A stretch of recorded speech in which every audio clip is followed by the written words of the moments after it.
Hey there, everybody. Welcome into the It's Official podcast. He's Jeff Siegel. I'm Jeremy Plonk. We represent First Bet and Express Bet. Hope you had a great Thanksgiving. Hopefully the refrigerator and the leftovers 5 days later are at least cleared out and you're back to eating something other than turkey stuffing and mashed potatoes, Jeff. We've got a big week of racing coming up on the calendar here with a couple new meets opening up. The Los Al out in your neck of the woods will be the new California circuit at Oaklawn Park in Arkansas. Their 24-25 season about to get started on Friday. And we also have opening day coming up Wednesday night at Turfway Park in Kentucky. So a lot of new stuff, a lot of something old, something new this week. Did you see the entries for Turfway? I mean, 12 horse fields, every race filled to the brim. Yep. I mean, who would have thunk it when it used to be called, what was it, Latonia? Latonia, right? Worst racing in America, and now it's found its spot. And thank you for the purses there to attract.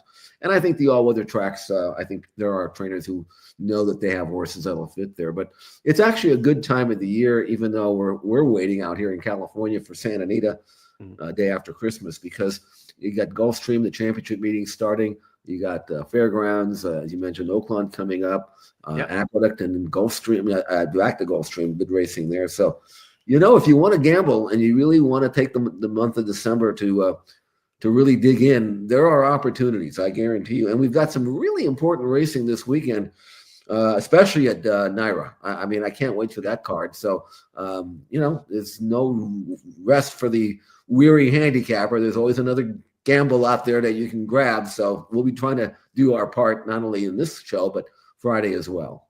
All right, let's take a look at our 5 topics to start off and go to the big board here for our first of 5 this week on It's Official. Some baby talk sorting out last weekend where there were 2-year-old stakes all over the place. We saw them in Florida. We saw them in Kentucky. We saw them in New York as well. But we look at our major stake races from the 2-year-old scene last week. And the biggest of the big was the Kentucky Jockey Club at Churchill Downs, where it went to First Resort. Godolphin, the first of 2 big ones for them over the weekend. First Resort at the quarter pole, heads for home in front. Dapper Moon is back into second. Tistastic in behind with Redacted. Jonathan's Way switched outside, and here comes Jonathan's Way. He's running up into second with a furlong to go. First Resort, though, got the jump, and it's clear by 5 with a 16th to go. Jonathan's Way runs out of racetrack. First Resort bounding home, wins it by 3. Back to the dirt, the solution for First Resort. They tried the summer stakes at Woodbine on the turf last time out. He's now won 2 of 3 on the main track. They only lost a second-place finish in the Saratoga Special. Jeff, what do you make of this son of Uncle Mo? You notice that all these Godolphin 3-year-olds or 2-year-olds at this stage with 3-year-olds in a month, don't they all look the part? They all are big, strong, strapping, healthy, powerful, maturing colts. And First Resort, I don't think he was that well regarded by his connections earlier this year. I mean, and then no knock on Owen Hardy. He's a good trainer. I've known him for years. Good guy.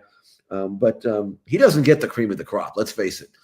He's probably getting Godolphin's third best because Brennan Walsh has been getting a lot of good ones from Godolphin in recent years. So he's probably getting the third team of the U.S. horses. At best. And if you look at him, this colt won first time out, but was 9-1 in his second start when he went from Ellis Park to Saratoga. So he wasn't all that impressive. He won nicely, ran well with second that day. And the grass race was a race that was on the calendar, so they threw him in.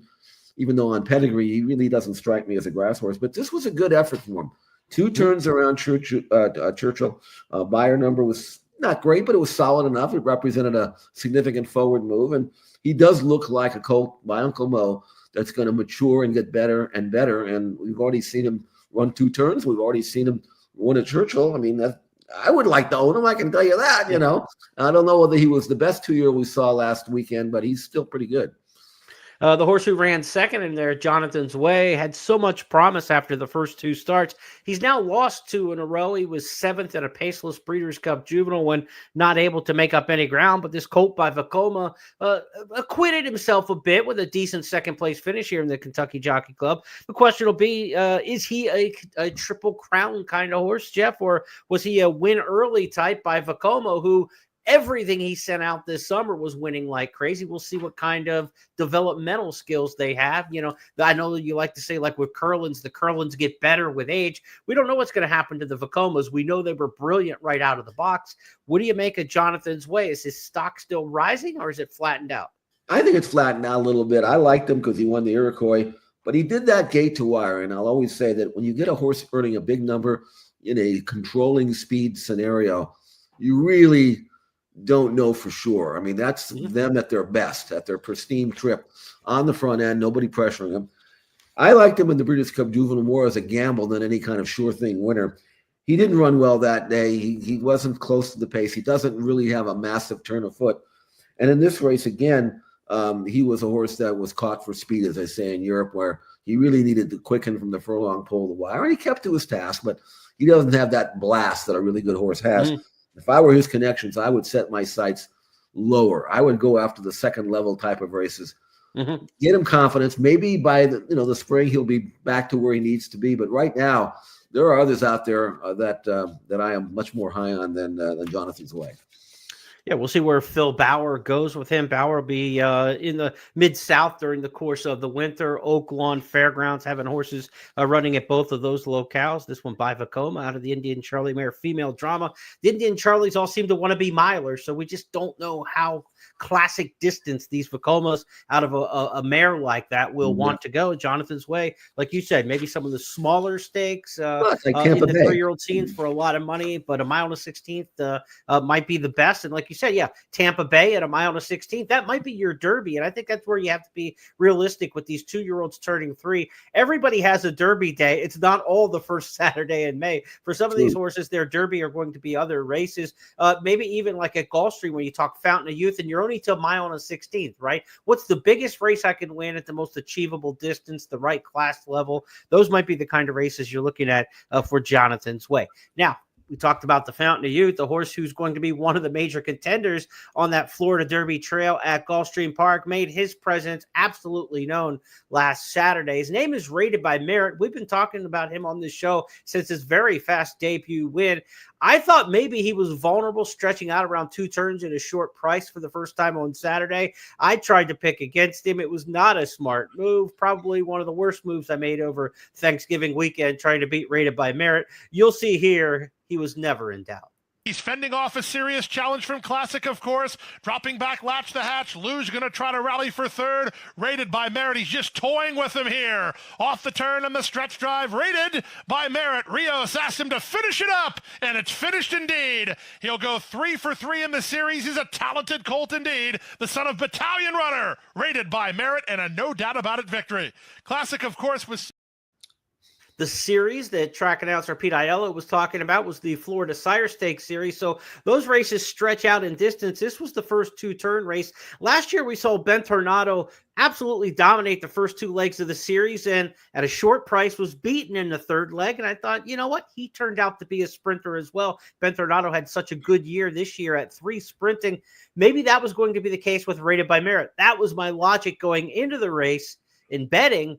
But my logic coming out of the race says this horse looks pretty legit on the Florida Derby trail, Jeff. First of all, you don't have to apologize for trying to beat a 1-5 shot. I mean, anything can happen in the race. I mean, so you picked against him. Maybe you bet against him.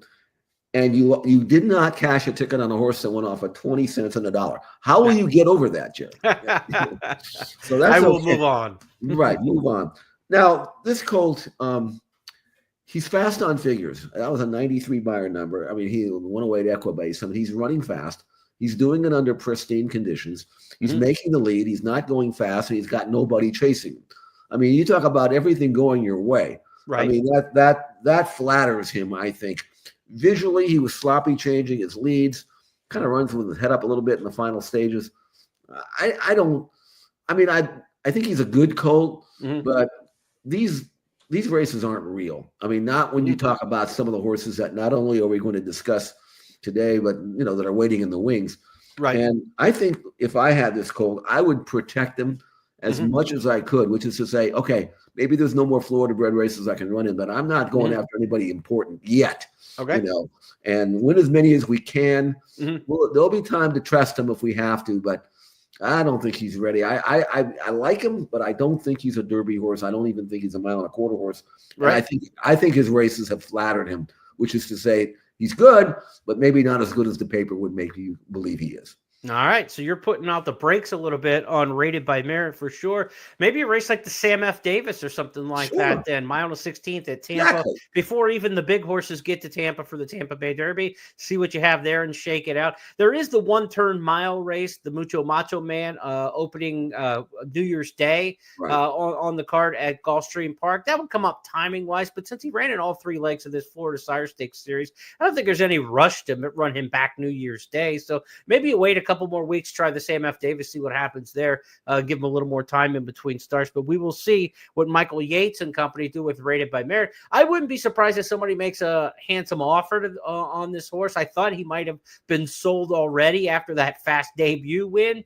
So they kept him. So they must want to run him, the connections. But Rated by Merit, certainly the star of the Florida breds right now, heading into the 3-year-old season. Now, let's turn our attention to Barnes. Let's next up amongst these big 2-year-olds in our Baby Talk segment. Barnes was a first-time starter who was offered in the Kentucky Derby Future Wager that was held Breeders' Cup week before he even had a name. He was just unnamed 2-year-old colt. The Bob Baffert trainee cost $3.2 million. They eventually named him for Baffert assistant Jimmy Barnes, and he made his career debut last week at Churchill Downs. Significant as much in the event as the horse, but maybe the horse will turn out to be more significant than the event. The event we're talking about is Bob Baffert's return to Churchill Downs for the first time since his suspension was handed out after Medina's Spirit tested positive for a banned substance in the 2021 Kentucky Derby and subsequently disqualified from that victory. So Barnes brought Bob Baffert back to Louisville. Jeff, they seemed to welcome him with open arms.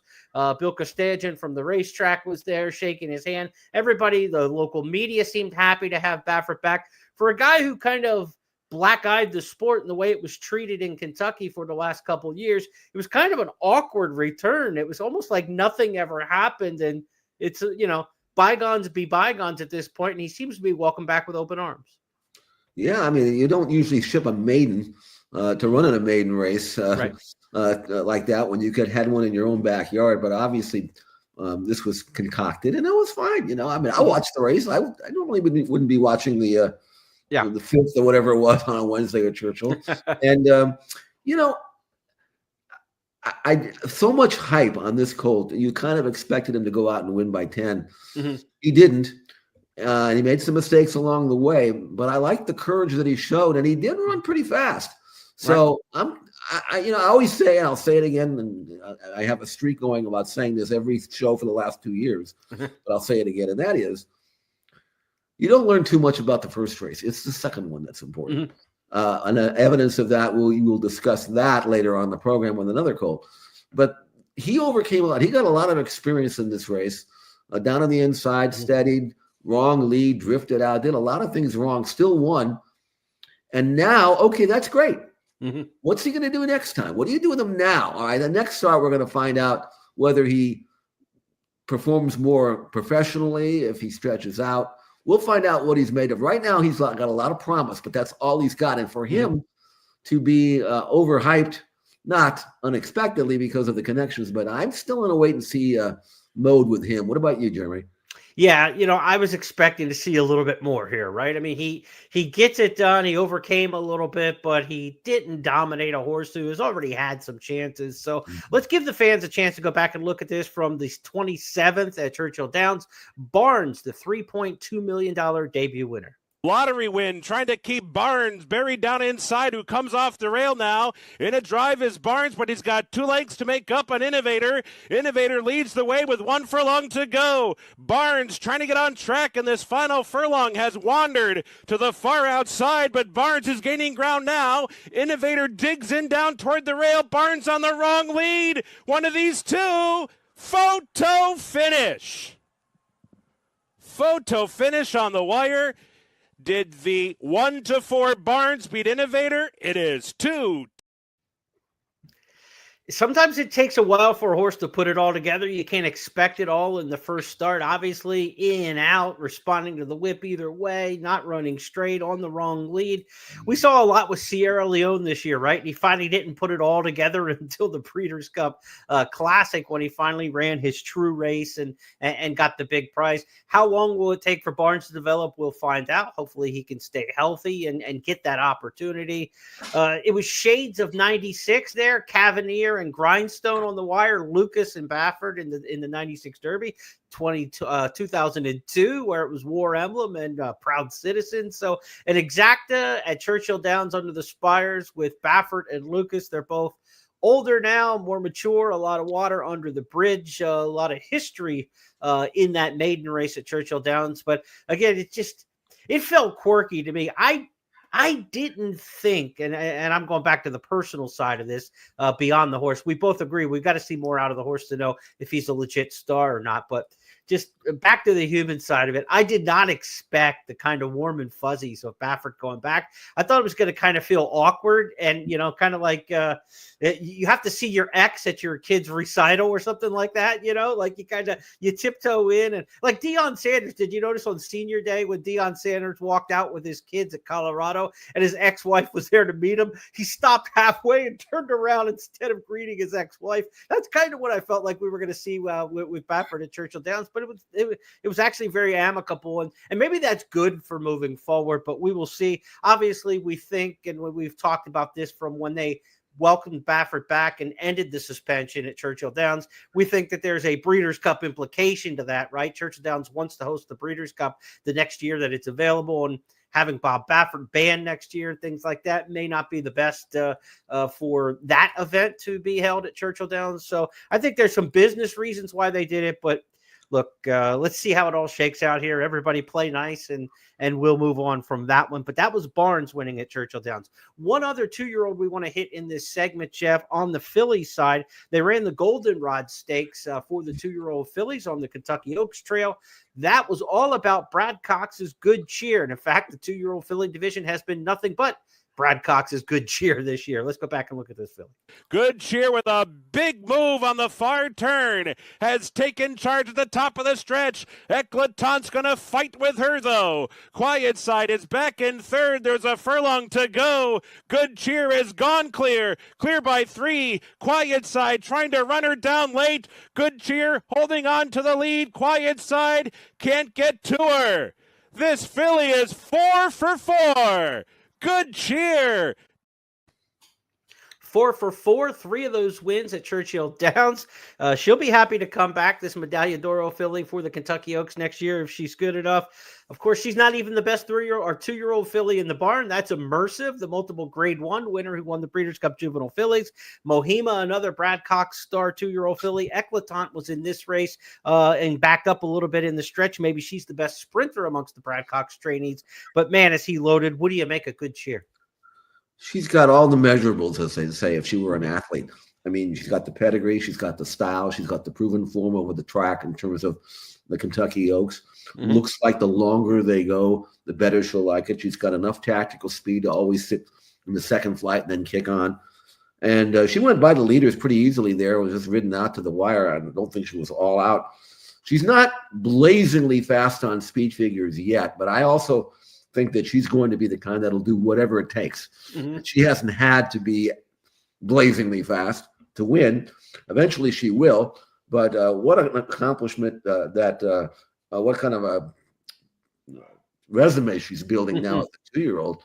Unfortunately for her, her stablemate's got that Breeders' Cup win, so she's not going to win a championship this year, but there's always next year. And I'm not so sure that Good Cheer won't catch up and surpass her stablemate and everybody else that's in that barn, based on the way. I mean, she doesn't look like she has a weakness. I mean, she's not going to be pace dependent in any race, and the longer the better. I mean, I love her. Good cheer by Medaglia d'Oro. It's good to see Medaglia d'Oro still producing great fillies. So many years after Rachel Alexandra. I mean, that's nice to see. Yeah, that's longevity when you are able to string that many of them together. Good Cheer may have raced her way onto the Eclipse Award ballot, though. She could be one of the Yeah, three oh, yeah, finalists, I think. got to be. But you've got to figure that Immersive is the stone cold 2-year-old filly champion. Brad Cox is going to take his string this year to Oaklawn and the Fairgrounds. Obviously, the Fantasy and Fairgrounds Oaks are very good preps and stepping stones historically to the Kentucky Oaks. He'll figure out how to separate them there. Somebody will come to Keeneland as the horse to beat in the Ashland more than likely. And Cox also has a string running this year at Gulfstream Park. Not a lot of big 3-year-old fillies at Gulfstream Park races stakes wise there. So, but Cox has got plenty of options to separate all these great 2-year-old fillies about to turn 3. We'll talk about another one in that holster, a 2-year-old filly for Brad Cox, when we get to our Stars of Tomorrow segment. So we're not even done talking about the Cox 2-year-old fillies, but we are done talking about our Baby Talk segment, topic 1 this week on It's Official. To the second we go. The Derby Futures were held last week. It was the second Kentucky Derby future wager for Kentucky Derby 151. 40 individual wagering interest. Here's the way the odds shook out amongst the top horses in the individual betting interest. They're all across the left column there. Those are all the horses that clocked in at 25-1 or lower. That total is 2, 4, 6, 8, 9 of them came in at 25-1 or less. We saw Barnes in action. Jeff, was this just a recency thing? Barnes ran Wednesday. The future wager was right after it. Or do you think there's really that kind of groundswell for him? I think it's the Bronny James effect. You take a supposedly great player who really can't play, right. But he's got so much reputation and so many social media followers that everybody's heard about Barnes now. You win a race like that, it's nice. Are you taking 13-1 on Barnes for the Kentucky Derby? Forget about being the best colt. He still has to make it. That's insanity in terms of wagering value. Now, if you think he's going to be that good because it's Bob Baffert and all that, that's fine, but you don't take 13-1 on that. So, that's insanity. East Avenue has ability. He had a terrible start, obviously, in the Breeders' Cup Juvenile. I was disappointed that he still didn't make a run for it. It's okay to have an excuse not to win, but shouldn't he have done something after that? And he didn't. Citizen Bull is a front runner who's been gifted some easy leads, and I don't know whether he's a mile and a quarter horse. Now, I like Sovereignty. That's a nice colt. I think he's going to develop. And then we go past Chancer McPatrick, who I think is a one-corner horse in gaming, who's pretty decent, but not great. And then you come to a colt we're going to talk about later on the show that just blew me away. His name is Patch Adams. And when we talk about him in our Stars of Tomorrow segment, you're going to see why, at least I am, and I think Jeremy is as well, sky high on this colt. I think he could be as good as, if not better than anything in the class. And we'll show you what we think and why. Yeah, and Bullard there at 24-1 is a horse we saw win at Del Mar. I believe the Bob Hope it was for Mike McCarthy, or Michael McCarthy. And you said you think he's as good or better than any of the Bafferts out there right now. So Bullard won certainly. But again, 24-1 is way too short this time of year. I'm looking at least 50-1 or more if I was even going to get interested in this pool. Journalism was another Michael McCarthy winner at Del Mar around 2 turns. Romanesque was a Baffert winner. We put those two on the list at 52-1 and 74-1 because they were recent Stars of Tomorrow here on our podcast that we spotlighted. All other 3-year-olds at 9-5, not that bad of a price on the all others, Jeff. Again, there were 40 wagering interested here, but for this time of year to get almost 2-1, 560, 580 back on a mutual to the Kentucky Derby on all others right now, that wasn't a bad gamble. That's the value there because that doesn't even take into consideration all the horses. And there are many, many of them that haven't started yet that are really high quality horses, especially out here in California with Baffert. Doesn't take into consideration any foreign horses that we may not even have heard of yet that are pretty good. That might be 4 horses in the gate the way it's going lately. Yeah. Yeah. So, I would rather have 9-5 on the all others 100 times over than 13-1 on Barnes. I can tell you that. Right. But it's interesting. I'm glad we showed that graphic because it gives you kind of a summary as to what's out there so far. And some of the colts, you mentioned the colts, the couple of colts that we saw out here that were big prices. The one thing about both of those, Romanesque, Journalism, is they have the pedigree to advance, to mature, develop, to go farther. You don't want to take any fast sprinter now. I mean, they're not going to win a Derby, but these colts have a right to improve. I don't know whether they will or not, but again, I use the word measurables because when I do a lot of scouting for athletes, the first thing they ask you, does he have the measurables? Is he 6'2", 210, or is he 5'9", something, for a DB, So anyway, but those are nice colts, and it makes the spring lead up to the spring classics very interesting. Two options I think at good value would be a horse named Hot Property at 90-1 in that pool for Brad Cox. This is a horse who won 2 turning at Fairgrounds in the debut. Fairgrounds has been such a good springboard in recent years, and Brad Cox has been knocking on the door towards the Kentucky Derby. I know he won the one with Mandaloun by a DQ, but that path and a horse who's bedded down and just broke his maiden at Fairgrounds recently, that's the kind of horse that you might get interested in. Certainly 90-1 there, Hot Property. And I think the fillies, all other fillies at 69-1, kind of interesting because we're mentioning Brad Cox a lot here, but he's got 4 or 5 great fillies. And let's just say those all develop next year. He might look at it and say, look, I could win the Oaks with 2, 3, or 4. And maybe my top one, this is the year to take a shot at the Derby. Maybe maybe Immersive will turn out to be just, something special. Maybe the filly we just saw, at the top of the show, maybe she will be that in good cheer. But I think the fillies at 69-1 worth a little interest at that point this far out. Let's go to our third topic this week on It's Official. We go from the young horses to talk about some veterans in here. We're going to smoke out the Cigar Mile. The Cigar Stakes coming up this Saturday, Grade 2 company. It'll be our Express Bet race of the week. We'll have full written analysis of it coming up a little bit later in the week. This is the co-feature on the card Saturday at Aqueduct that also includes the Remsen Stakes. There's a Meet the Contenders that you can read in the blog section at expressbet.com and news.first.com to get introduced to the contenders for the Remsen Stakes. But Jeff, let's talk about this Cigar Mile. There's a lot of familiar names in the race, and I know a couple of them you want to put in the spotlight. It's a good race, isn't it? I mean, it should be. Absolutely. I don't know. I mean, I've seen a lot worse grade 1s than this one, and it's not a grade 1 anymore. It's a grade 2. So this to me is a grade 1. Last year, I was, why not be bold and make some kind of outlandish statement? And if you're wrong, nobody remembers anyway, right? But if you're right, you can pat yourself on the back forever. And I saw Locked win when he broke his maiden at Saratoga in that funky mile race. They ran around 1.5 turns. Yeah. And I stated, I think he's the Kentucky Derby winner next spring. And he came back and won the Breeders' Futurity, and he did that despite the fact that he was wide every step of the way. And then he just got outfooted. I mean, no one's going to beat Fierceness the way Fierceness ran that day. Yeah. Then he gets hurt. He comes back in an allowance race, won 7/8 and 21 flat, wins off by himself, never really asked. And I think maybe this Gunrunner colt this year or into next year as a 4-year-old is going to fulfill the heights that I predicted he would have last year as a 3-year-old. And, this is a step up, obviously. He's tackling some tough, older professional horses, but the way he ran in his comeback was the way I thought he was capable of winning last year. And now he gets that chance to prove that he belongs with this kind of group, and I think he does. Let's take a look at Locke's allowance win. Again, he was off almost a full calendar year and comes back here. And like you said, 21 flat winning at Aqueduct. Let's go back and take a look at his return victory. Comes Quality Chic. They reach the top of the stretch, and here's Locked. And Locked is ready to pounce. And here is Locked opening up. Gun It is right there in second, trying to hang on for that spot. And Quality Chic up on the outside. Late run there, Bramido. But Locked is now approaching the final 16th. Was bet like he was ready to come back, and Locked at 2-5 will win the opener impressively. It's Locked who wins it. Gun It, then came Quality.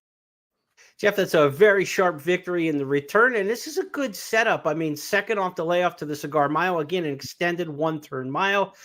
And not to get too far ahead with a horse who missed almost a year, but that could turn out to be a real boon for him into a 4-year-old season. You got the Pegasus World Cup sitting there potentially off a third off the layoff, running here in early December in the Cigar Mile. What a potential 2-race bang it could be for Locked if he's as good as you think he is. But he's going to have to be good to win the Cigar Mile because this is no gimme. You've got grade 1 winner in here, Bookham Dano. You got grade 1 winner Mulligan in this spot. Locked, of course, a grade grade 1 winner.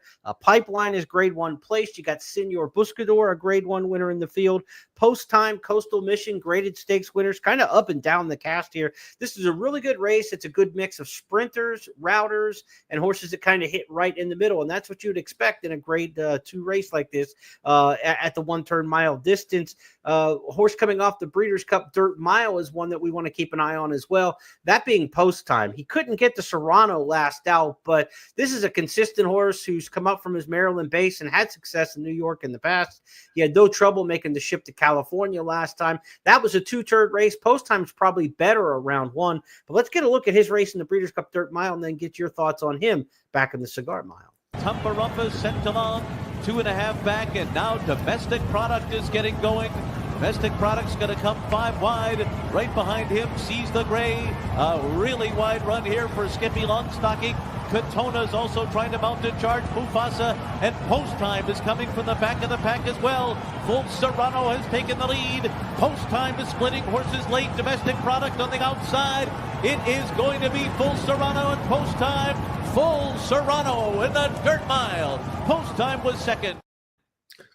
Big effort there from the Brittany Russell trainee, and back to the 1-turn race. This and a much longer stretch run to work with here at Aqueduct, almost 300 feet more, I believe, in stretch run to work with. So a big chance in here, I would think, for Post Time, Jeff. Absolutely, and I always handicap a 1-turn mile as a unique race. Mm-hmm. Not a sprint, really, or it can be if there's no speed in the race, then the leader gets out, loose on the lead, and keeps going. Not a route race. It's a specialist race. Mm-hmm. And I really think that, Post Time has got the perfect settling, late kick type of style for a 1-turn mile. I tell you who else, Mulligan's got a good style for that too, because he can lay fairly close. The pace will be softer for him that he's been seeing in sprints. And he strikes me as a colt that will like to settle right off the pace and then make one little blast home. I don't know whether he would have that same kind of punch around 2 turns. Mm-hmm. So for me, if I'm right about Locked, I better be right about Locked, because this is no easy task. He's going to have to be as good as I hope and think that he is, because to me, Mulligan and Post Time, I mean, they are in their element here. Mm-hmm. I can't believe this isn't a grade 1 with these kind of horses in the race. So, right. You just had the runner-up in the Breeders' Cup Mile. You've had Mulligan, who's obviously very, very good. He's already a grade 1 winner. How the heck is this not a grade 1? Anyway, it's a good race. And whoever you like, you're probably going to get a square price, because there's a lot of contention and a lot of horses in here that are going to take some money.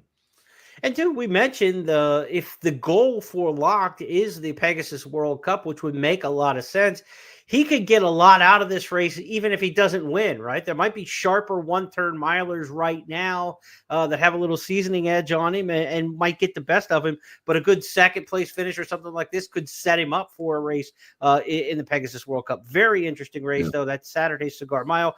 You mentioned Mulligan in there. I'd be remiss if I didn't mention Flavian Pratt having an absolutely banner year. Saw the stat this weekend on Twitter, 23 graded stakes wins this year for Flavian Pratt to this point. 25 is the all-time single-season record. He's got a chance. There's not a lot of graded stakes left, but he's got a chance to catch Jerry Bailey's 2003 record-setting season with 25 graded stakes wins in a season. Mulligan could get him up over the to 24 in there. And, of course, there's multiple graded stakes races on the Saturday card at Aqueduct. There's a reasonable chance he could win 2 graded stakes Saturday at the Big A and match Jerry Bailey's record, maybe even pass it with 3 wins before the end of the season. So Flavian Pratt, Jeff, you saw him out in Southern California, ride out there and dominate before coming east. I remember talking about this when he came east, and there was some chatter about how, Pratt's riding with the big boys now. And I remember you saying, like, don't worry about Flavian Pratt. He'll be just fine. Turns out he was. Well, I as a gambler out here, I was telling people that this was talking about like 2010 or whatever it was. You're going to get a lot of value because nobody's ever heard of this guy. And trust me, he's as good as there is and better than most. Mm-hmm. So if you like one and Pratt, even the trainers were a little bit like, well, he's a good grass horse. No, he can do anything. But I was playing, I was absolutely circling every Pratt starter on the card And then figuring out if after that whether they were good enough to win it. They were even remotely close. I said, okay, I found my top horse. Move on Right. to the next race, And now he's he's absolutely world class. There is nothing he can't do. Mm-hmm.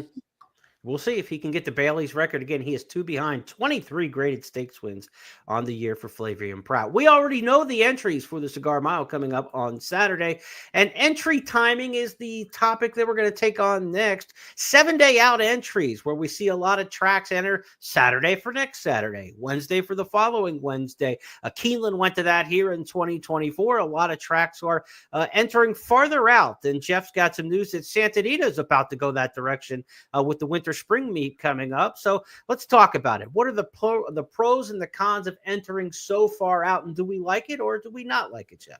Well, as the morning winemaker, I love it. It gives me a whole week.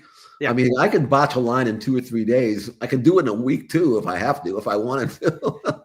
But the workload is a little bit less intense when you got so much time in between races. And I think the handicapper, the gambler, would like it as well. He knows well in advance who's running. Mm-hmm. And he can take his time and do all the proper work. There's no rush. Now, the negative part is that because scratch time is the same morning of the race itself, mm-hmm. a lot can happen in a week, and you might have to redo everything you have done because you may get scratches. Mm-hmm. And so, but that's something I'll live with because I think it's great. We get to see the workouts that happened over the weekend by having it 7 days out. So that's part of the impact of the handicapping process. And I don't think anybody really intends to runs and enters a week out that doesn't intend to run. Now, if they don't run, there better be a reason. With small fields, you can't get out unless you've got a vet scratch type of thing. So I'm not even worried about that. I think it's a good thing. I mean, I don't really see a negative. Now, you experienced this at Keeneland. Mm-hmm. What was your experience at Keeneland with the 7-day out entries? I think it was just fine. It was kind of a non-factor, but people want to run at Keeneland, and there aren't a ton of options. Like in the Northeast or in the Mid-Atlantic, could be a little more problematic where you can kind of look at the entries, right? When everybody's running, when there's Delaware, there's Laurel, there's, Monmouth all running on a Saturday, and you get to see who's entered in which races. You can get a lot more scratches that way, right? You cross enter at a few different tracks. But at a place like Southern California, I don't think it's going to be an issue at all because you're running 3-day race weeks, 4-day race weeks. Where are you going to wait to run, right? I mean, you're not going anywhere. There's nowhere to get on a van in California and go run. So I think it's going to be just like it was at Keeneland, where people, want to be there and there's no better option. I don't think it's going to be a problem there. Will you get a few scratches because of health reasons and things like that because the races are a little farther apart? Sure. You've got to enter Saturday for Saturday, and maybe you're not working until Sunday, or maybe you work Saturday and you don't know how your horse is going to come out of the work until the following morning. You'll get some of that. You'll get some scratches, but I don't think there's any big rash of scratches or anything that take place because of this. But I do think it can be problematic in some areas of the country where there are other options. Just get on a van and go somewhere, or there's just so many other tracks and so many other races that could fill. You just say, let's scratch from this one and wait for the next one. But I don't think that's going to be an option at Santa Anita. No, it won't, because if you miss with 3-day racing, if you miss a race or scratch out of the race, you better, and it's a vet scratch, you're on the list for a while, and then you may not be able to run that horse back for a month or two after that. Yeah. And so if you're entered, I like it. I do. I mean, but and this is one that's like, it's way more pro horse player than it is pro horseman. Horsemen would like to have a lot more time to decide what they want to do and not have to be so far ahead. So anything that's pro horse player, I'm for, right? Get out there. Like if you're a player who only plays every Friday, every Saturday, whatever like that, I never look at that person as a weekend warrior. I look at that person as a regular. It's somebody who's got a real life and they regularly get out to the track every Friday as soon as work's over, or every Saturday when they can. To give that person and that player more time to get ready for the weekend and to put more effort into it, I think it's a win.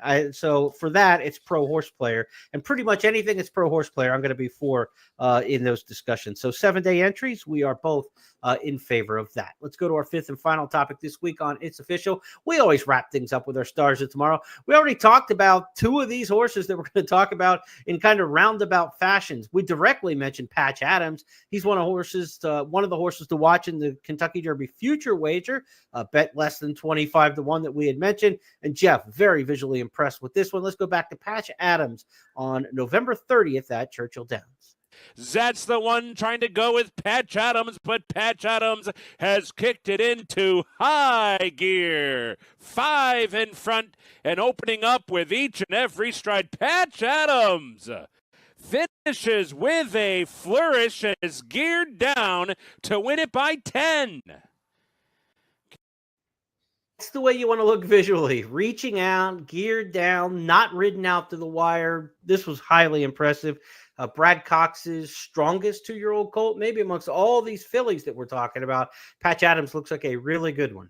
7/8 and 120 and 3. Now the track was very fast this day, but visually you could not be more impressive. And again, I mentioned the second start of a horse's career is far more important than the first one because somehow this colt got beat at Keeneland in his debut, despite the fact that he was 4-5. So he was expected to win, made the lead that day, and got tagged late.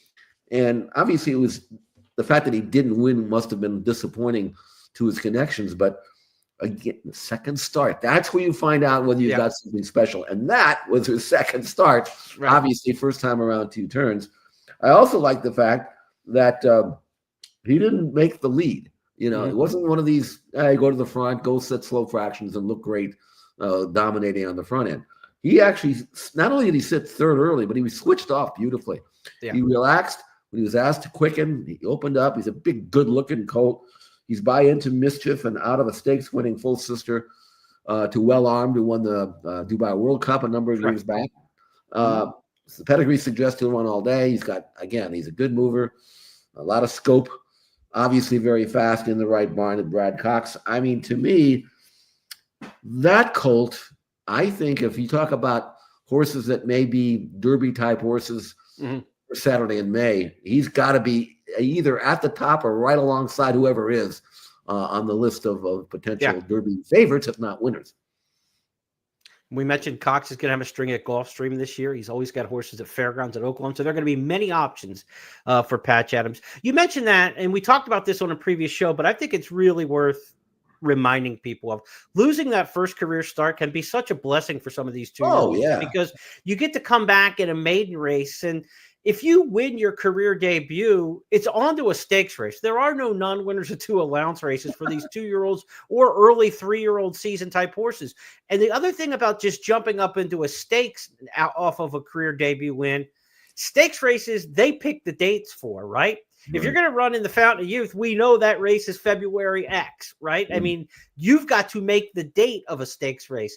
In maiden races, there are maiden races in the condition book like every week. So you can run when you're ready, you know, and you can pick your distance. You can't pick the distance of the stakes races, right? Maybe we come back and run a little bit longer. Maybe we go 2 turns this time. There are so many more options for a second-time starter who still has that maiden condition versus the stakes race where they pick the location, they pick the distance, and they pick the date. Whereas with these maidens, so for the development of a horse, a lot of times when we think of American Pharoah and some other high-profile examples, but losing that career debut is not the end of the world. And in many cases, for the development of a horse moving forward, can be so much better for them. And Patch Adams, they got to pick where they wanted to come back, the distance they wanted to go 2 turns at.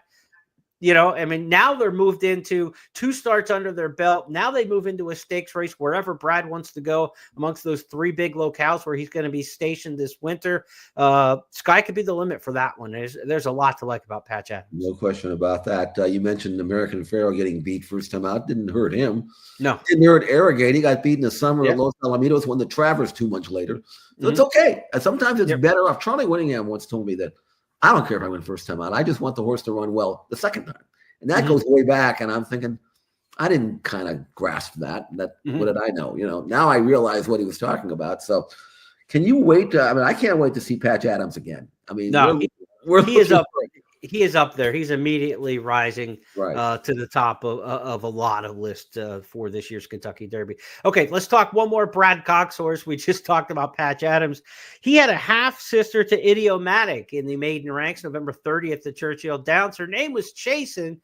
And yes, she's another 2-year-old filly in a embarrassment of riches for Brad Cox. Princess M2 trying to close down the center. There's a furlong to go. Our Shenanigan is up for the lead. Chasen is getting on track now. Here she comes, and Chasen comes on to take the lead and strides away nicely. Chasen wins the opener, just more than a length. Ears up, never really got down on her belly, just kind of looked to be lumbering along there. The longer, the better, you would think. As a half to Idiomatic, of course, Breeders' Cup Distaff winner from a year ago, Eclipse Award winner.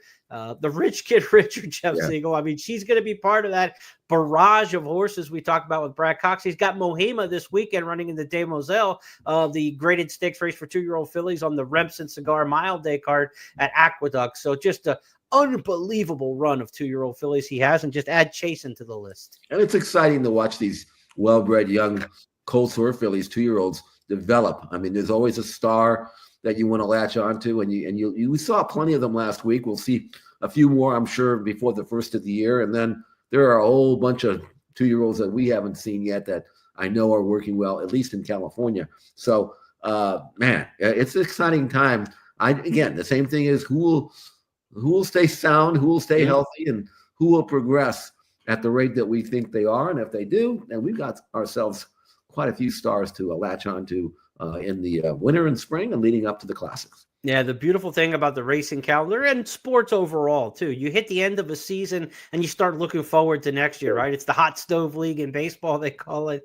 That's what we're looking for. Who are the stars for 2025 to come? And we talked about a bunch of them today on the show. Our Baby Talk segment showed you the Kentucky Jockey Club victory by First Report, another one for Godolphin.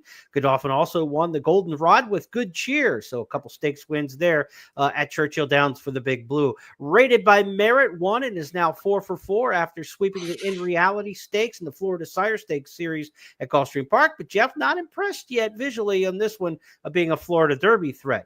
Barnes won the return of Bob Baffert to Churchill Downs, the $3.2 million maiden debut winner. Had to work hard to do it in kind of an ugly performance, and we'll see how that shakes out. That made him the favorite at 13-1 in the Kentucky Derby future wager that closed this weekend. We try to look and find some value in the futures throughout a horse named Hot Property at 90-1. Maybe the fillies with Brad Cox loaded up at 69-1. It's a value play in there. The all others 9-5, not a bad value at all either. Smoking out the Cigar Mile, we talked about the Locke's return, post time coming out of the Breeders' Cup Dirt Mile, and Flavian Pratt trying to pursue Jerry Bailey's record for most single season graded stakes victories. 7-day out entries, like it or not, we both like it. Santa Anita's moving to the 7-day out entries when their classic meet begins December the 26th. And our 2 stars of tomorrow, it was Brad Cox's week, so why not? Patch Adams on the Colt side looks like a serious Kentucky Derby threat, and maybe it'll be a Kentucky Oaks threat for Idiomatic's half-sister Chasen, our other star of tomorrow. Those 5 topics are now official because Jeff Siegel and I said so. That's how we play it, and we'll do it again in a week's time with 5 more topics on the board. Every once in a while, we get a bonus topic that's fun and irreverent and sometimes newsworthy. Today, we're going to the latter, a newsworthy nugget that came across the news wires just before we came on the air to record our podcast. Saratoga announced that they will run 2 Belmont at Saratoga meets this year before the 40-day proper season. Saratoga racing dates this year, July 10th through September 1st. That's the regular dates, but there will be 5 days of racing during the Belmont Stakes Festival, June 4th through 8th. And now the new twist this year, Jeff Siegel, July 4th weekend, July 3rd through 6th. So the 3rd, 4th, 5th, and 6th, 4 racing days added at Saratoga. It's part of the Belmont at Saratoga meet, they'll call it. So it's not part of the Saratoga meet, but it's just going to run right into the Saratoga meet starting the next week. So 49 days of racing at Saratoga. What was it? 16 days used to be the Saratoga meet, something like that. Now we're up to 49. So Woody Stevens, you should say it's not the 16 days at Saratoga, it's the 16 nights that get you. I guess 49 nights at Saratoga. Old Woody wouldn't stand a chance, Jeff. I remember when I was growing up, Santa Anita had their meeting was 55 days. Hmm. And then after that, Hollywood wouldn't start for another 2 months or a month and a half, and we had harness racing out here. I mean, you got to gamble on something, right? Right. But then we went year round, and sometimes it thins things out. But I have a hunch they won't be hurting for entries at Saratoga, even with the extra days. No, and the interesting thing will be when we get to 26, 27 season, when the new Belmont Park reopens and they're running year round at Belmont. Will this set them up to run more days at Saratoga and give that facility and that track more of a break when it's just a 2-circuit facility full-time in New York when they close Aqueduct and reopen the new Belmont Park? So that's going to wrap things up this week on It's Official. More Saratoga to enjoy. I'm looking out the window, and it's snowing like crazy. I'm looking out Jeff's window in the back of his set there, and he's got nothing but sunshine. So we'll go 2 different weather directions until we meet again on Friday, Jeff. We've got the handicapping show coming back this week, First Call. We were off last week for Thanksgiving, so we're back handicapping this weekend. You've got some work to do to get ready for Friday. Yeah, for sure. I mentioned the weather at 75 out here today. I got the heater on because, I mean, that's cold out here. We've got plenty of good racing ahead, and I love talking about what happened and what's going to happen, and we do that every Tuesday on It's Official. So we'll see you again next week at this time, and of course, don't forget our handicapping show on Friday mornings. We'll be looking ahead to the weekend there on First Call. So we'll see you then. All right. Have a great week, everybody. Talk to you then.